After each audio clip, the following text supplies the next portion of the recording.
nova live, certo? Com a convidada especial que é Mari Souza, que ela é estudante de pedagogia da Universidade Federal Rural de Pernambuco. Boa tarde, Mari, tudo bem?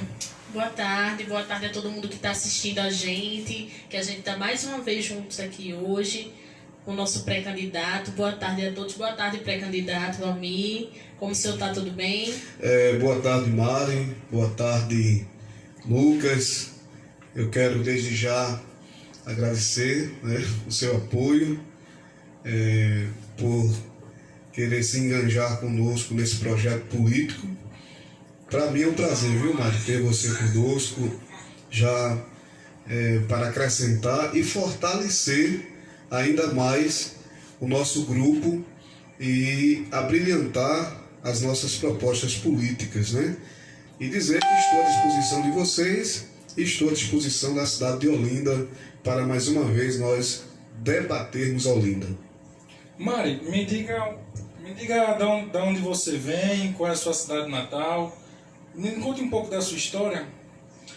Meu nome é Mari Lourdes Gomes de Souza. Certo. Eu sou nascida em Olinda, nasci lá na maternidade do Tricentenário, ali no Centro Histórico de Olinda.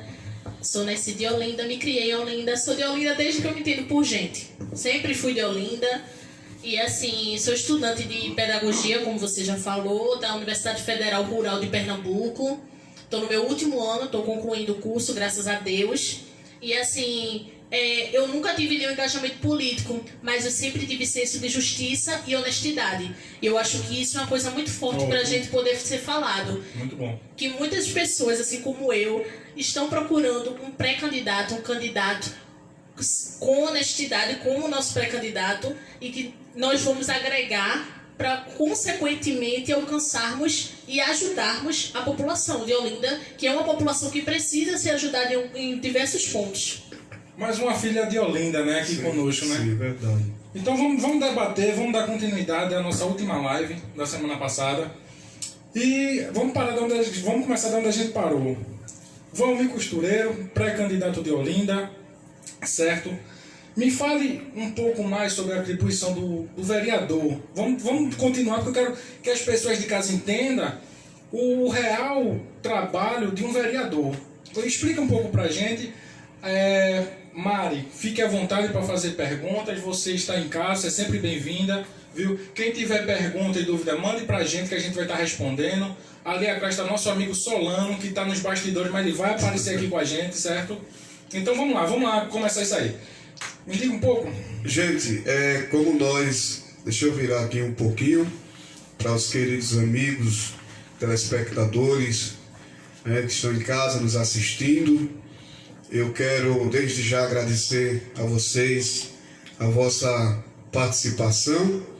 E eu queria, antes de concluir o que nós começamos a semana passada, eu queria dizer para vocês que estão em casa que nós estamos à disposição, como o amigo Lucas falou, para a gente também responder as perguntas dos telespectadores.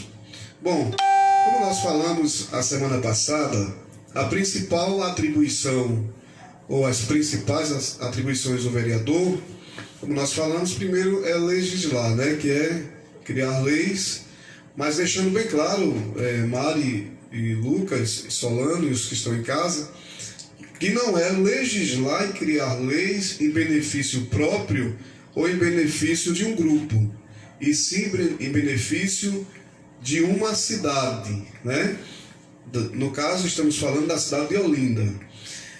Uma outra atribuição do vereador, hoje nós somos pré-candidatos, é justamente a questão de fiscalizar o executivo, Porque, veja, nós precisamos ter em mente, e eu queria chamar a atenção dos vereadores da cidade, que um gestor, um prefeito, hoje a gente não escuta quase a palavra prefeito, mas gestor.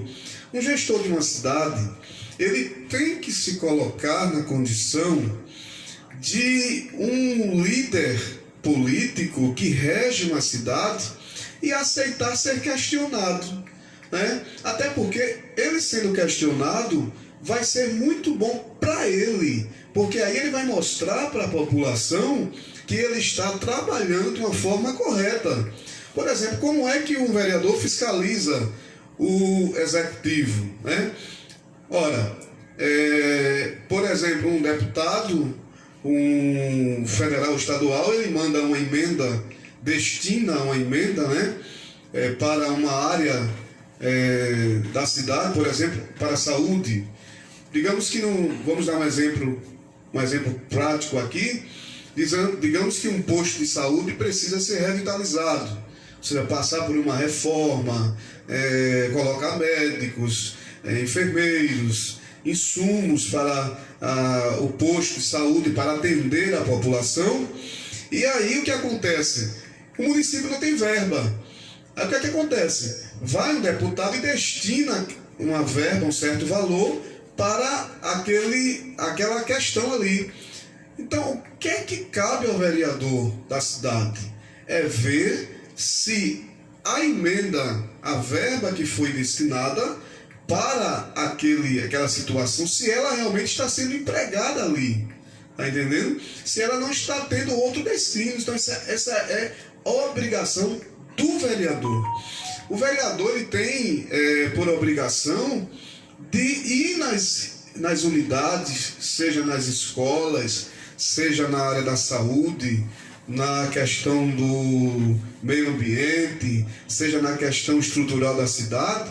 Ele tem obrigação de ir todos os dias praticamente para ver como é que está sendo usado o dinheiro, os recursos que está entrando para os cofres públicos da cidade.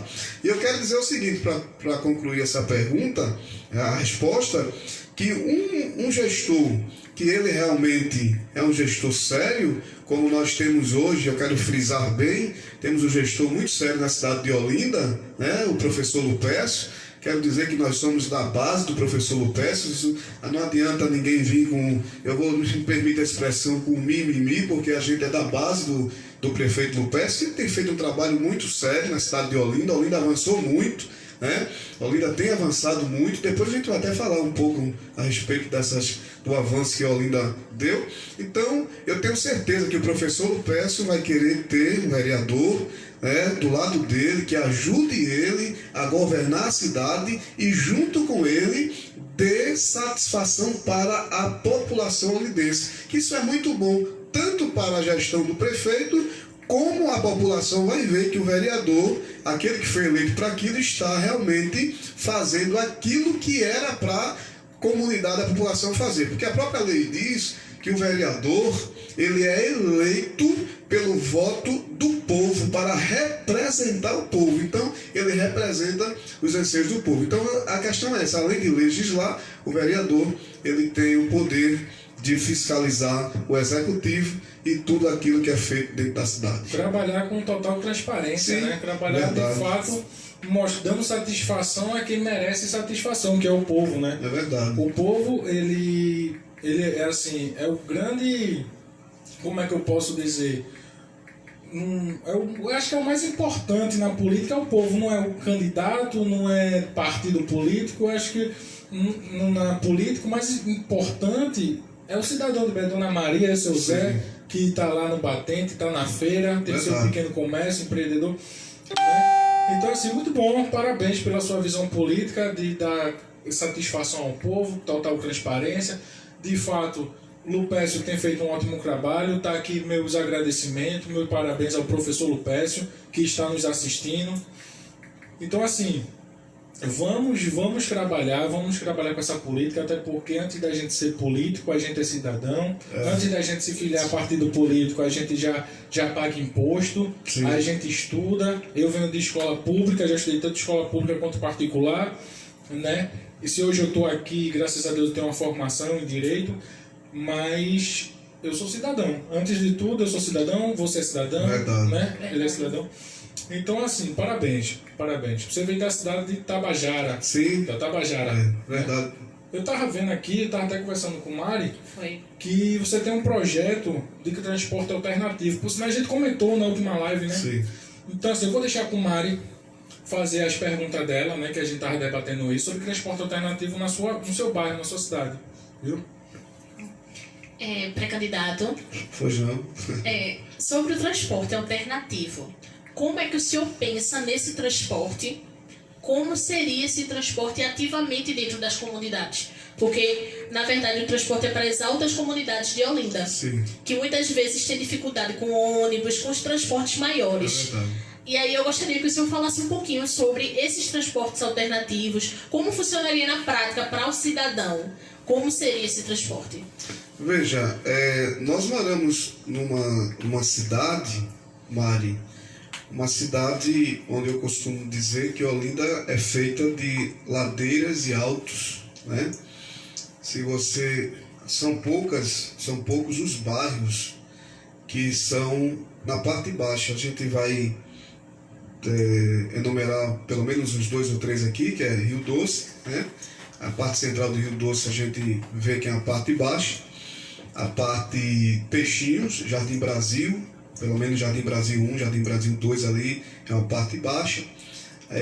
Águas Compridas, uma boa parte no térreo, mas se a gente for observar, a gente vai olhar lá para o Alto da Bondade, Alto da Conquista, Alto Nova Olinda, Alto do Cajueiro, Alto da Mina, Tabajara, que tem a parte central, porém tem os altos que rodeiam Tabajara. Isso. Né? A gente for olhar, a gente vai olhar para a Cidade Nova, aqui, já próximo de Tabajara, você passa por Cidade Nova para poder chegar em Rio Doce. Então você tem que subir, né, para poder descer novamente. Isso. Né? Então existe um problema que eu tenho observado, uma dificuldade muito grande com relação à questão da locomoção e das pessoas, né?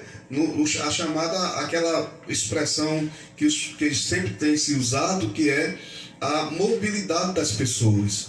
Então a gente precisa fazer com que a vida das pessoas melhore, né? Por exemplo, tem uma comunidade na Tabajara, porque Tabajara é rodeada de pequenos, eu vou chamar de pequenos vilarejos, pequenos povoados, chamado loteamento satélite.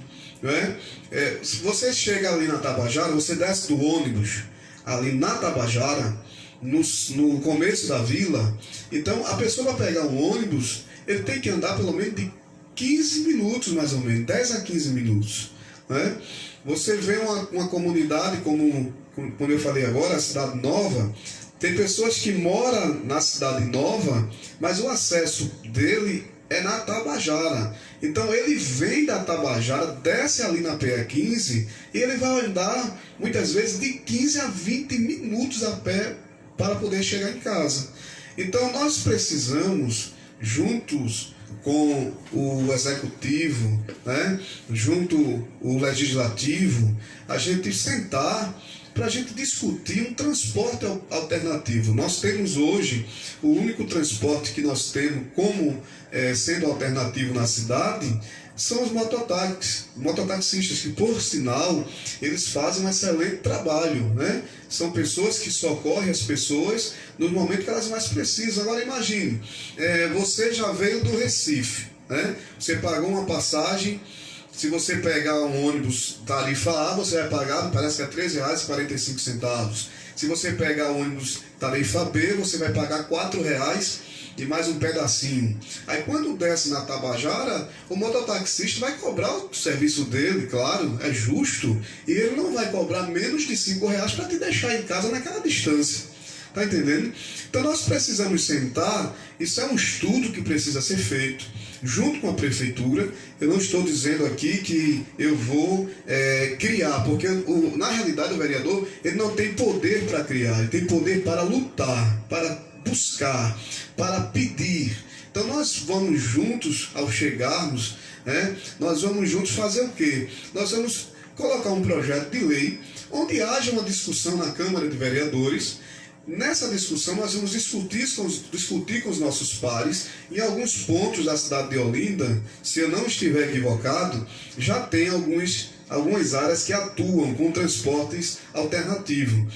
A gente tem que fazer o que com isso? A gente tem que viabilizar fazer um projeto onde a gente consiga um transporte alternativo ou de um custo baixo, né, um custo baixo, ou a gente pode até conseguir um transporte alternativo de uma forma gratuita, né? Agora, para isso tem que haver um estudo técnico, porque assim, isso vai gerar, se for uma coisa gratuita, isso vai gerar custo para o poder público. Então a gente tem que ver, isso aí é outra coisa que a gente vai falar depois, num outro dia, que é justamente a questão do orçamento, né? A gente tem 3 ferramentas que o executivo ele tem que trabalhar em cima dela, que é a LDO, a Lei de Diretriz Orçamentária, a LOA, que é a Lei Orçamentária Anual, e o PPA, que é o Plano Plurianual. Então é feito isso para que haja dentro daquele tempo ali, daquele ano, o que é que a gente pode fazer. Então, definindo bem o projeto, o que é que a gente vai fazer? A gente vai apresentar um projeto junto à Câmara de Vereadores que venha socorrer essas pessoas. Muitas vezes, Mari e Lucas, Solano e os amigos estão em casa, muitas vezes são senhoras, estudantes à noite, que vem do trabalho. Imagine você descer, você larga da faculdade 10 horas da noite, você vai chegar na cidade de Tabajara ou em outro ponto da cidade, no mínimo 10h30, 10h40 da noite. Aí tu vai ter que andar mais 20 minutos a pé, arriscando a tua vida, passando muitas vezes por dentro de caminhos escuros, né? Caminhos, eu vou chamar a expressão bíblica, tenebrosos, arriscando a vida. E tem mais, o familiar em casa, você não pode muitas vezes nem atender uma ligação no caminho, porque com medo de ser assaltado, né? Então a gente precisa, eu quero dizer para os amigos, quero dizer para a Mari e para o Lucas, que nós vamos trabalhar em cima de um projeto de lei que nós consiga o transporte. Mas que transporte seria esse, precisamente?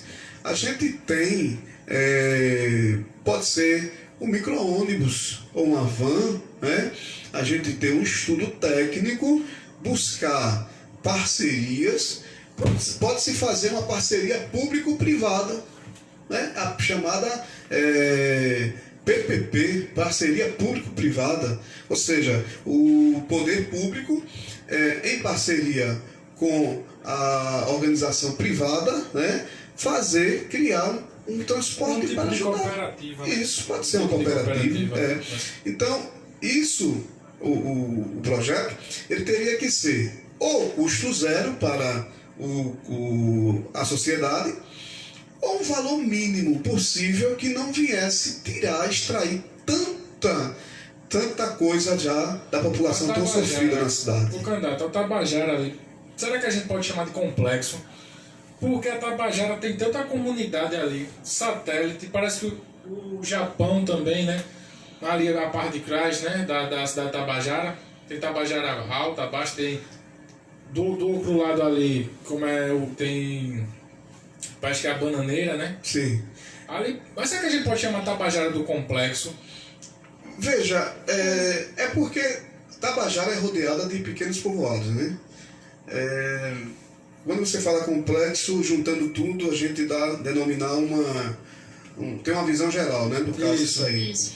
É possível, sim, porque a gente ali, a gente tem naquela região loteamento satélite, a gente tem ali a parte de cá que era conhecida como a parte da Bananeira, né? A gente tem aquela área ali do chamado Japão. Tem o Japão. Tem o Japão. Tem a área que eu moro, que precisamente é a única área que o nome de lá as pessoas denominam complexo, propriamente dito, né? Eu acho o nome meio assim, mas né, as pessoas se acostumaram a chamar. A gente tem, porque Tabajara ela pega dali da UPA, né, já próximo chegando da integração, e ela vai pega aquela parte todinha, praticamente quase toda do cemitério Morada da Paz, e sobe até achando a Mangabeira. Mangabeira ainda é Tabajara, aquela área todinha. Então Tabajara é um bairro muito grande, né? Depois de muito sacrifício, aí se conseguiu um ônibus que sobe a mangabeira, né? E, assim, a gente tava falando, você estava falando de iluminação pública, né? Sim. A questão, assim, de segurança pública também. Porque uma coisa puxa a outra, né? Sim. Porque, assim, nesses 4 anos de mandato do atual prefeito, o que é que o senhor tem observado que mudou em questão de segurança pública? Eu veja, porque na realidade a segurança pública propriamente dita, ela é feita pelo Estado, Isso. né? Não é pelo município. A segurança quem faz é o Estado, é a polícia militar, é a polícia chamada polícia ostensiva, né? Isso aí não é papel do município. Agora, o que eu acredito que melhorou, uma coisa que o prefeito fez muito boa, eu acho que foi as trocas das lâmpadas dos postes, dessas lâmpadas incandescentes para as lâmpadas de LED. Deu uma melhor, apesar de que alguns vândalos, né, sempre chegam e quebram e aquela coisa toda, né? Mas houve uma troca, houve uma troca de lâmpada.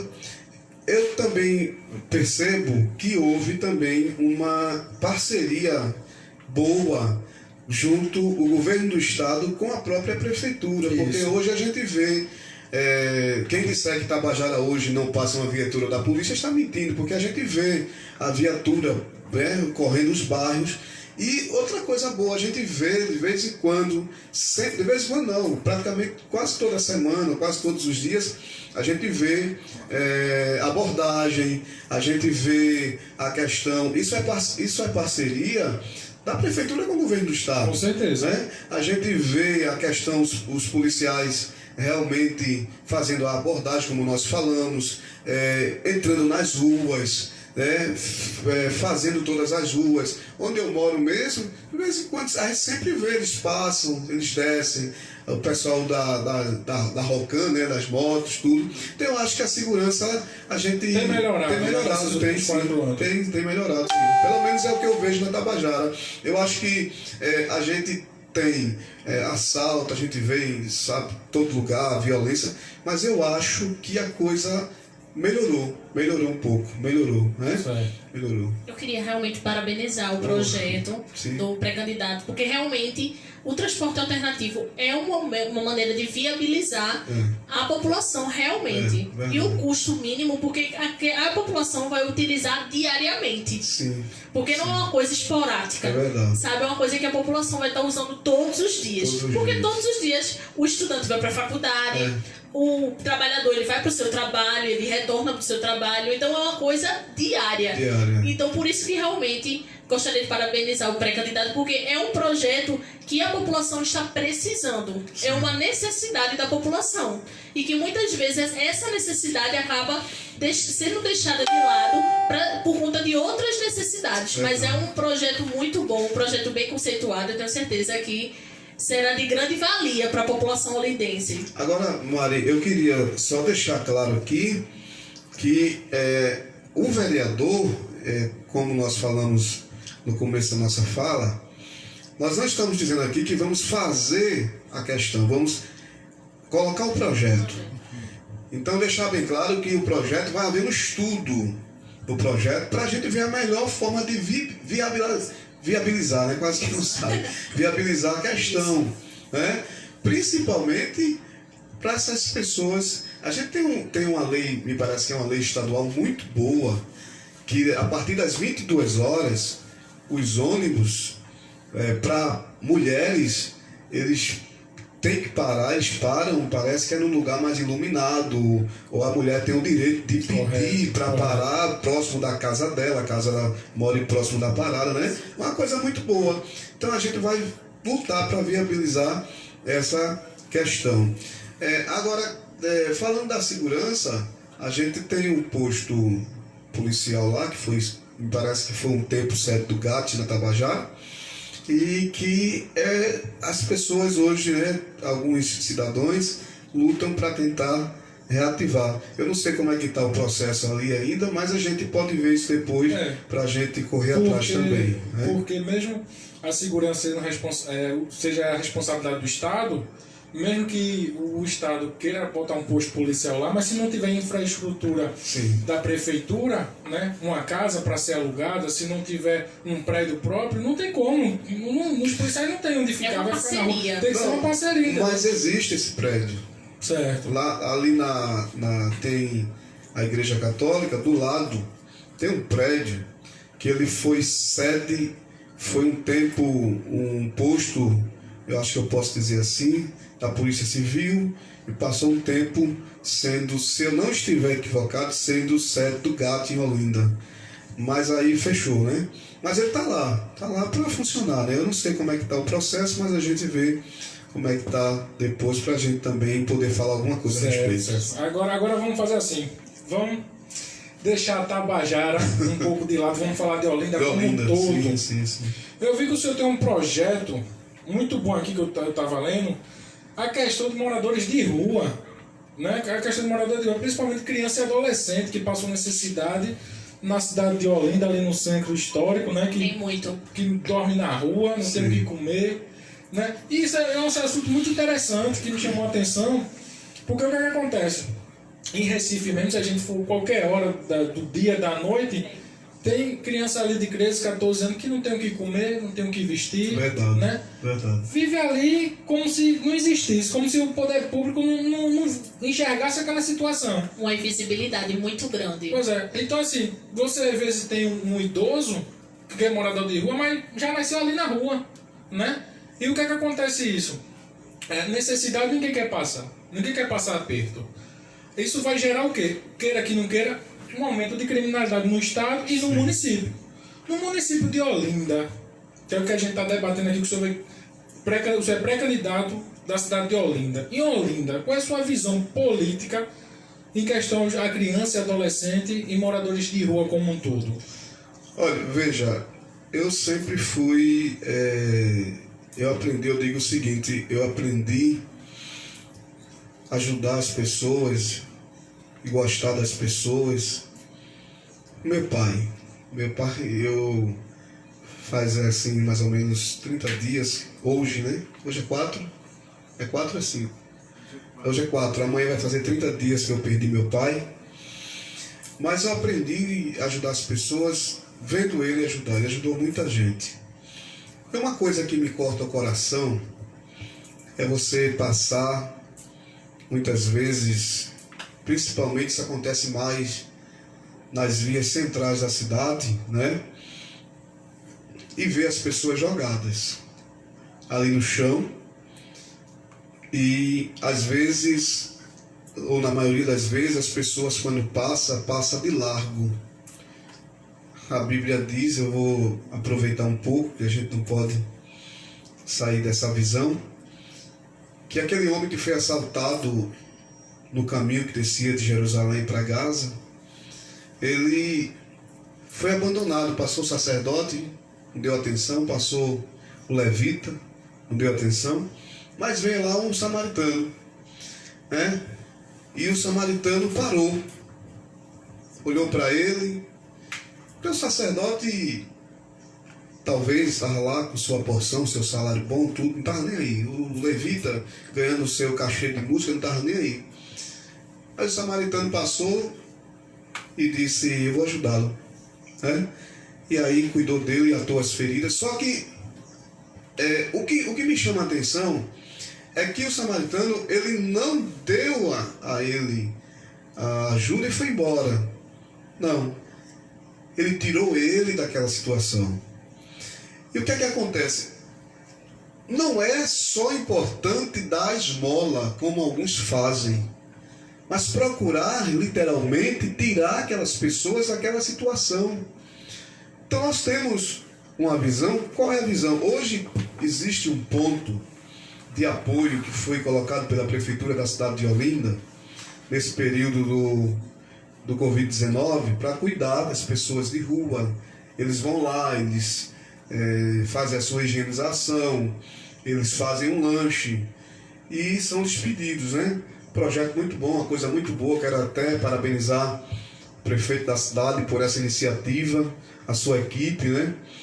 Mas nós precisamos colocar um estudo, um projeto de lei e debatermos uma forma de nós tirarmos essas pessoas da vulnerabilidade.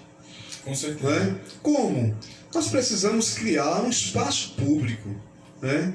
Junto à prefeitura, onde essas pessoas eles possam, durante a noite, eles ter onde se abrigar.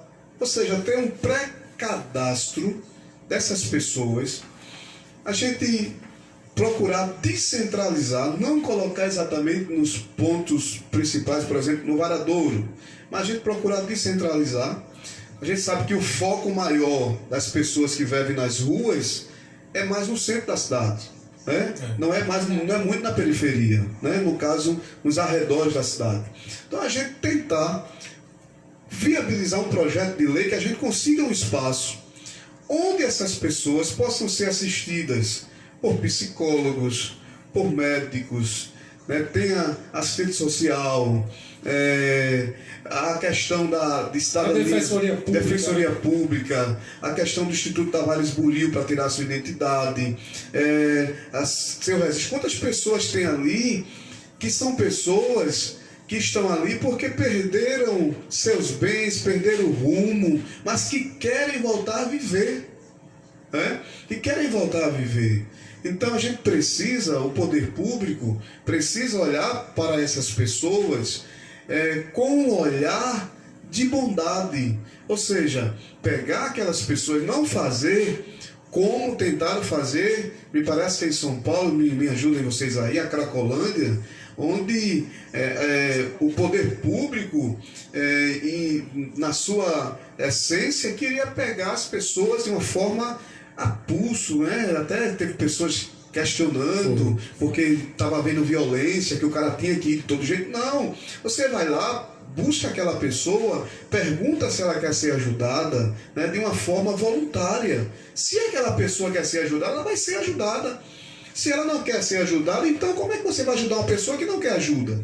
Né? E com isso, fazer o quê? Um espaço onde tenha dormitórios, né? Aquela pessoa vai ter um tempo, né, para organizar a vida dela. Se ela está faltando identidade, vai tirar a identidade. Se ela está faltando um registro, vai atrás de um registro. Se ela não tem uma profissão, vai tentar qualificar ela em alguma coisa para tentar ajudá-la. E daí para frente, tentar, de alguma forma, encaminhar ela para o mercado de trabalho. Isso. Né? Ou seja, fazer com que aquela pessoa volte a viver, a ter uma vida digna, né, diante da sociedade. É uma criação de oportunidade, sim, que é o que muitas vezes falta, né? Falta. A população de rua é uma criação de oportunidade. Verdade. Muitas vezes elas querem ser ajudadas, mas a oportunidade não chega. Não É justamente chega. esse espaço que o senhor está falando, é justamente um espaço de oportunidade para essas pessoas. Verdade, né? E Mari, eu conheço o Valmir, a gente trabalhou junto, conheci ele há muito tempo já. Uma vez ele disse, Lucas, eu tenho vontade de montar uma indústria aqui de costura, que ele é costureiro, né? Trabalhou na costura há muitos anos. Verdade. Aí ele disse, pegar esse pessoal de rua, qualificar eles numa indústria, numa empresa. Tem um nome que se dá, acho que é textil, não é? Texto, né? Uma indústria texto e qualificar esse pessoal no mercado de trabalho, com curso de barbearia, salão de manicure, porque é a forma que a gente pode ajudar também, né? Mas para isso que a gente consiga ajudar, a gente, lógico que a pessoa tem que ser ajudada, né? Mas eu digo assim, é necessário também que o próximo, as pessoas que estão assistindo essa live também acreditem no nosso projeto. Nos dê uma oportunidade de mostrar o nosso trabalho. Porque de nada vai adiantar a gente só ter teoria, se a gente também não tem a oportunidade de trabalhar. De colocar em prática. Né? Porque assim, eu desde menino gosto muito de política e eu sempre vi o político falando muito bonito e de que vai ajudar e de que isso e não ajuda. Né? E não ajuda. O que eu peço hoje é que quem estiver nos assistindo pare e pense que em quem você vai votar quando chegar a eleição, né? Aí o que acontece? Valmir, faz quanto tempo Valmir que está na costura? A gente está na costura há 10 anos. Há 10 anos, quanto tempo, né? Exato. Então, eu só queria concluir o raciocínio de Lucas, que é o seguinte: hoje o nosso papel aqui é essencial justamente apresentar os projetos. Os projetos. Né? Porque a eleição não chegou ainda e a gente estamos apresentando o projeto. Para esse projeto aí da questão do pessoal de rua, isso vai gerar um custo, né? E isso vai gerar um custo e a gente precisa... tudo tem que ser feito dentro do estudo técnico, né? Agora, cuidar de pessoas de rua, aí vem a pergunta, será que é interessante para alguém? Porque se fosse, alguém já estava fazendo um trabalho nesse nível. A gente tem que olhar as pessoas como seres humanos, né? Como seres humanos, né? E não olhar as pessoas simplesmente através do interesse político. Como moeda de troca, né? Como moeda de troca, né? Então, eu quero dizer que o nosso projeto é justamente isso, é apresentar aos pares, a gente tem essa visão de apresentar esse projeto, a gente fazer um estudo em cima disso, ver a questão dos recursos, né? Ver se existe na cidade algum espaço público que nós possamos usar, né? Porque eu acredito que tenha algum espaço público para a gente usar para poder abrigar essas pessoas. Mas esse lugar, ele vai ser orientado, vai ser feito como uma, eu vou usar a expressão, casa de passagem. Ou seja, a pessoa vem do zero, ele é orientado, é cuidado e vai se dar a ele uma nova oportunidade de vida. E aí, agora tem um detalhe: quando essa pessoa for realmente cuidar direitinho, que ele conseguir um espaço, aí agora ele vai ter que zelar pelo que ele conseguiu. Porque aí você vai estar enxugando gelo, né? Aí você vai, tira o camarada da rua, ajuda ele, tudinho, faz tudinho direitinho, de repente dá oportunidade a ele, e aí ele consegue um emprego, a prefeitura vai tentar viabilizar junto a parceria privada, né? De repente a prefeitura pode fazer uma parceria junto com as empresas e aí colocando, vai surgindo essa oportunidade, vai colocando as pessoas para trabalhar. Mas aí a pessoa tem que zelar pelo que ele recebeu. Então, se ele não zelar, aí fica ruim para novamente fazer o mesmo processo. Não tem como fazer. Né? Como eu posso dizer? Vamos trabalhar assim nesse projeto. Convido a todos que estiverem nos assistindo que quiser ser voluntário num projeto para tirar moradores de rua, tirar crianças da rua, entre em contato com a gente.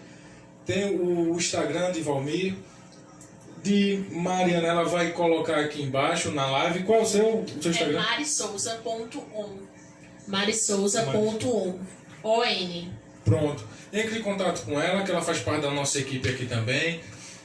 De Valmir, tem o de Solano também, que eu vou deixar o Instagram da gente todos disponível, porque aquele que você sentir no seu coração, Deus tocar no seu coração de querer ajudar o próximo, é sempre bem-vindo. É sempre bem-vindo e a gente está de portas abertas para receber voluntários. Vamos colocar a mão na massa, vamos ajudar quem realmente precisa de ajuda. Eu acho que a gente não chega... É muito difícil a gente que mora na rua sair da rua sem nos ajudar. Quem é que vai nos ajudar? É verdade. Às vezes R$1 para quem não tem dinheiro é muita coisa, né? Aí você quer E a ajuda financeira que muitos recebem, eles utilizam para comer, que é sobrevivência, né?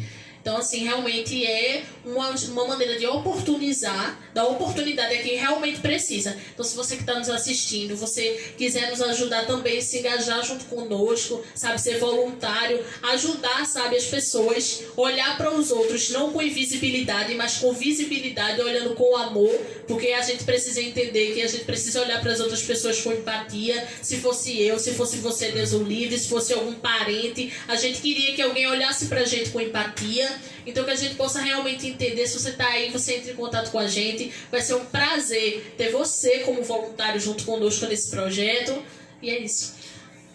Eu queria só pontuar o seguinte: a live que nós fizemos sábado passado, foi feita uma pergunta nela e eu queria pontuar essa pergunta, porque eu falei para a minha amiga Cláudia Vilarça, ela fez uma colocação e ela perguntou a respeito da questão, qual é a visão nossa com relação à questão as empresas terceirizadas com relação aos funcionários, né? E ela perguntou, porque ela questionou a questão, e muitas vezes, com relação ao ponto biométrico, a biometria, né? Então, a gente, na minha visão, eu acredito que as empresas, né, que elas são empresas terceirizadas, a gente vai tentar, caso a gente tenha êxito futuramente, a gente tentar conversar com o próprio prefeito para colocar os pontos biométricos nas escolas, nas unidades, nas redes, né, nas secretarias onde as empresas terceirizadas atuam, né? E também aquela questão, né, a gente procurar, porque a gente sabe que muitas vezes existe aquela questão do município repassar o recurso para a empresa e fica aquela questão de atraso, aquelas coisas, e a gente tem um olhar para isso, para realmente a gente estar olhando e para ir melhorando, né, a questão, porque o trabalhador, ele passa 30 dias trabalhando e ele quer receber no final do mês, né? E há uma necessidade que se observe isso, né? Então, se a empresa não está agindo corretamente... Mas veja só, a questão aí do ponto, você tem que ver também que a empresa ela é dirigida pela CLT, que ela é de diretriz trabalhista, né? Tem a CLT e também tem a própria administração, que é a empresa, ou o dono da empresa, ou os donos da empresa, né? Os sócios. Então, assim, a questão biométrica, ela está mais ligada ao Ministério do Trabalho para fiscalizar e a empresa, né? O que a gente pode fazer, chegando no nosso objetivo, é tentar facilitar a comunicação, né? Tentar facilitar a comunicação. Verdade. E a gente chegar num denominador comum, certo? A nossa live, que já está há quanto tempo? Não vamos se estender muito. Nós estamos com 40 minutos de live. 40 minutos. Eu até agora estou satisfeito com as perguntas. Gostaria de agradecer quem nos assistiu. Mari, tem alguma dúvida, alguma pergunta? Quer acrescentar? Fica à vontade. Eu não tenho nenhuma pergunta. As respostas do pré-candidato foram bem esclarecedoras, sabe?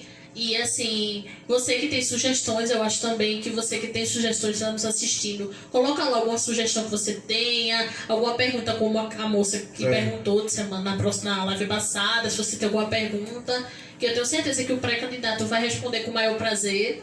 Sim. E é isso, gente. Espero que vocês estejam gostando, que vocês entendam que isso aqui estamos falando de projetos que precisam de estudo ainda, mais aprofundado. Sim. E que, se Deus quiser, estaremos juntos. Pronto, para concluir, né, vamos encerrar, mas como o Lucas falou, é fato, quem cuida dessa questão do ponto, né, é o Ministério do Trabalho, que fiscaliza, e a própria empresa que tem que estar fiscalizando. Mas caso precise da ajuda da nossa ajuda, né, nós vamos estar à disposição para ajudar as pessoas, e se for preciso a gente falar com o gestor da cidade, a gente vai e conversa para tentar melhorar a vida das pessoas, né? Então, eu quero desejar, agradecer aos queridos telespectadores, amigos que estão em casa. Muito obrigado, estamos à disposição na cidade de Olinda. Nós vamos continuar toda semana aqui nessa live abençoada. Quero agradecer a Lucas, né? O nosso amigo Lucas, estudante de Direito, que está aqui nesse grupo. Quero agradecer a Mari, que chegou hoje para fortalecer ainda mais o nosso projeto político, né? Ela que logo vai estar aí, vai dar aula, né, Mari? Vai dar aula, né? Licenciada para dar aula. Pedagogia, Pedagogia, né? Qual a área? Eu gosto muito da área de jovens e adultos. Tá bom, nosso amigo Solano, parece aí, Solano, agora parece embaixo daquele sábado passado, tu não aparecesse não. Foi, só verdade. Vem cá, chega aqui perto de Lucas, Você tá aqui? do nosso amigo Solano, ele também é parte forte da equipe, né? Solano, manda aí um abraço para as pessoas que estão em casa, os amigos que estão nos assistindo. Eu mando um abraço aí para todos aí, tá? E peço também como dizer, que você ajude a gente aqui, que dê sugestões, certo? Se tiver alguma dúvida, certo? Passa para o irmão Valmir. Solano, tu é de que comunidade? Eu sou de Rio Doce, mano, Rio Doce. Ah, foi, manda um abraço pro pessoal de Rio Doce que está nos assistindo, meu Um irmão. abração aí para todo o pessoal de Olinda, Um abraço. em geral. Fiquem com Deus. Deixa eu só falar rapidamente aqui no nome de umas duas pessoas que estão aqui. Certo. Cláudia Vilaça, que está conosco. Muito obrigado, Cláudia. Meu amigo França, é de Tabajara, mas está lá no estado de São Paulo agora, está assistindo a gente. A Cláudia fez uma colocação aqui. Ela disse: muito importante seria para termos mais êxito no funcionalismo político, né? A Solange, né, a professora Solange, ela disse o seguinte: o problema está relacionado à politicagem, às alianças políticas que usam dessas alianças para fins de manutenção dos currais eleitorais, né? Tá bom. A gente precisa ter cuidado com essas questões. Muito obrigado a todos que estão nos Deus assistindo. abençoe. Vamos terminar com a oração. Sim. Né? Gostaria que o irmão Valmir, que é pastor da igreja. Qual é o seu ministério, meu irmão? Assembleia de Deus, Ministério Rocha Eterna. Rocha Eterna. Então, se você sentir no seu coração novamente de ajudar a obra, né, de ser voluntário, entre em contato conosco e fica à vontade para fazer nossa oração. Vamos orar. Senhor nosso Deus, nosso Pai, muito obrigado por tua infinita bondade e misericórdia. Obrigado por mais uma live. Eu te agradeço pela vida de Solano, pela vida de Lucas, pela vida de Mari, pela vida dos amigos que estão em casa nos assistindo, dando suas opiniões. Senhor Jesus, continua abençoando a cada telespectador, a cidade de Olinda, todos os bairros, mais ou menos 40 bairros da cidade. Senhor Jesus, o gestor da cidade continua abençoando, os parlamentares, Senhor, toda a população, que a tua mão continue estendida sobre nossas vidas. Tudo isso nós te pedimos e te agradecemos em nome de Jesus. Amém. A você, meu amigo, muito obrigado e até a próxima, se Deus assim permitir.